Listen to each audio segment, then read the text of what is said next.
Vamos falar agora de um outro teste paramétrico que ele pode ser utilizado em função principalmente do número de amostras. Se as amostras são pequenas, tradicionalmente menos que 30, você usa o teste T.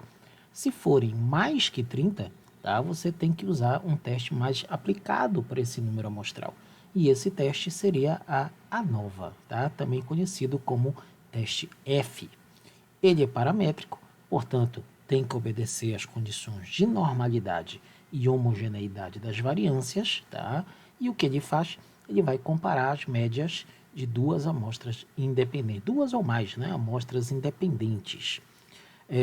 Lembra que quando você tira os valores básicos, né? As medidas de variância e as medidas de tendência central, você pode descobrir que suas médias são diferentes. Mas isso não quer dizer que elas são estatisticamente diferentes.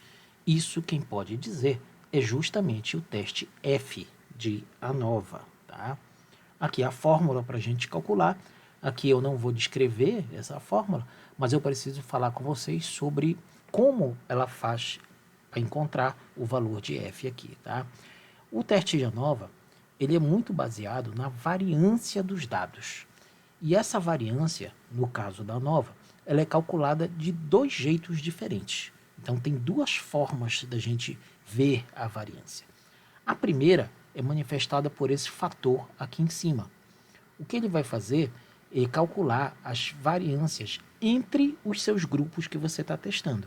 Por exemplo, na nossa planilha de exemplo, a gente tem chuvoso e seco. Então ele vai testar as variâncias entre o grupo chuvoso e o grupo seco. Se fossem locais, a gente teria 4 locais. Então ele testaria a variância entre esses 4 locais. A segunda forma que ele calcula a variância, representada por esse termo aqui embaixo, é que ele vai calcular a variância dentro de cada amostra. Na prática, olha só, se eu tenho período seco e chuvoso, ele vai calcular a variância dentro do seco e depois vai calcular a variância dentro do chuvoso. Então, repara bem, juntando tudo isso, todos esses conceitos, o valor do F calculado que você precisa encontrar é essa divisão entre as variâncias entre e as variâncias dentro de cada grupo, certo? E como a gente interpreta isso? Bem parecido com o teste T, a gente vai ter uma tabela de F na qual você vai cruzar a significância, geralmente ela é 0,05, tá? Com os graus de liberdade. Através desse cruzamento, você vai encontrar o valor de F crítico. E você vai pegar o seu F calculado e comparar com o crítico. Toda vez que o F calculado for maior que o F crítico, isso reflete uma significância P menor do que 0,05. Aí a gente o que faz? Rejeita a hipótese. Lembra que a hipótese sempre é de igualdade. Se P for menor do que 0,05, quer dizer que há diferenças estatísticas entre as médias dos seus grupos. Está falando de média porque é um teste paramétrico. Então, se há diferenças, tá, você tem que rejeitar a hipótese. Em compensação, se o teu F for menor do que o F crítico, isso reflete um P maior do que 0,05.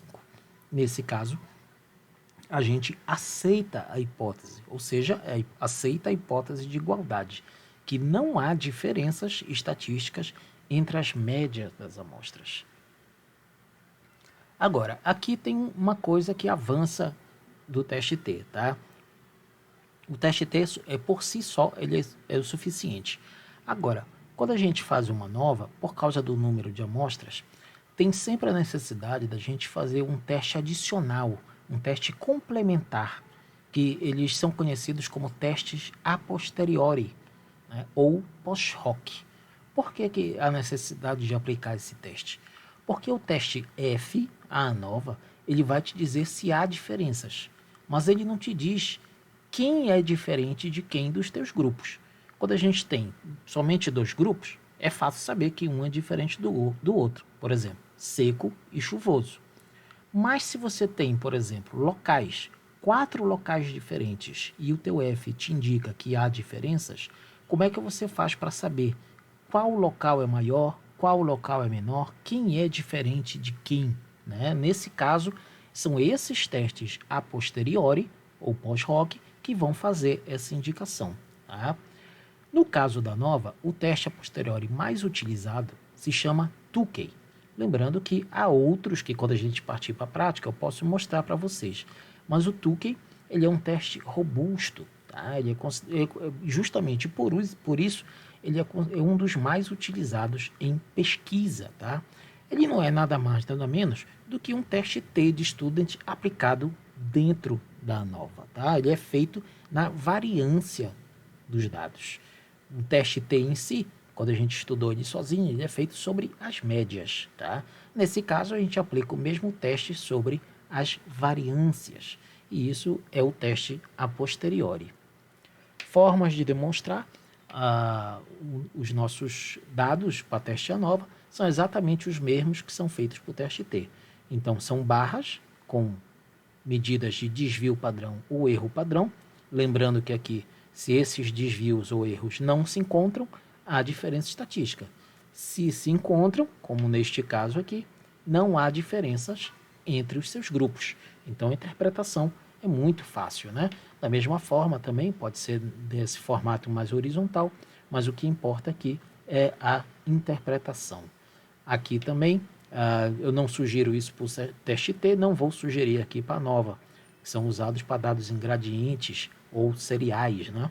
Mas, como eu já disse antes, essa linha aqui ligando os pontos médios, às vezes só serve para sujar o teu gráfico. Ele não está acrescentando absolutamente nenhuma informação.